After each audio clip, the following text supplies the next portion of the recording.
জলপাই নাকি তেঁতুল? যে কোনো একটা বলেন। তেঁতুল। তেঁতুল। কোনো প্রকার রিয়েকশন ছাড়া এই তেঁতুলটা যদি আপনি খাইতে পারেন তাহলে আপনার জন্য আছে একটা সারপ্রাইজ। ধরেন। পাবেন? জি না। হ্যাঁ হ্যাঁ সম্ভব না? একটু চেষ্টা করতে পারেন। না, দাঁত নষ্ট হয়ে যায়। দাঁত নষ্ট হয়ে যাবে? ভাই আপনি পারবেন? হ্যাঁ কোনো প্রকার রিয়েকশন ছাড়া খাইতে পারলে আপনার জন্য সারপ্রাইজ। পারবো না। পারবেন না না?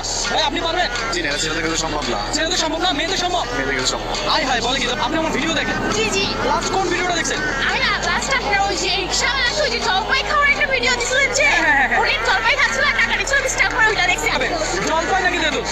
জলপাই পারবে উনি পারবে? আপনি তো নিজে টকাইতে পারো না। আচ্ছা আপনি টকাইতে পারেন না। আচ্ছা দেখা যাক আমরা দেখবো কোনো প্রকার রিয়েকশন ছাড়া জলপাই খাওয়া পসিবল হয় কি না আমরা দেখবো। উনি ফুল কনফিডেন্স কিন্তু না, ওনার কনফিডেন্স লেভেল হাই। পারবে? হ্যাঁ হ্যাঁ পুরোটা খাইতে হবে। পুরোটা খাইতে পারলে আপনার জন্য একটা সারপ্রাইজ। রিয়েকশন থাকা যাবে না। হ্যাঁ চোখে কপি করছে দেখা যাক।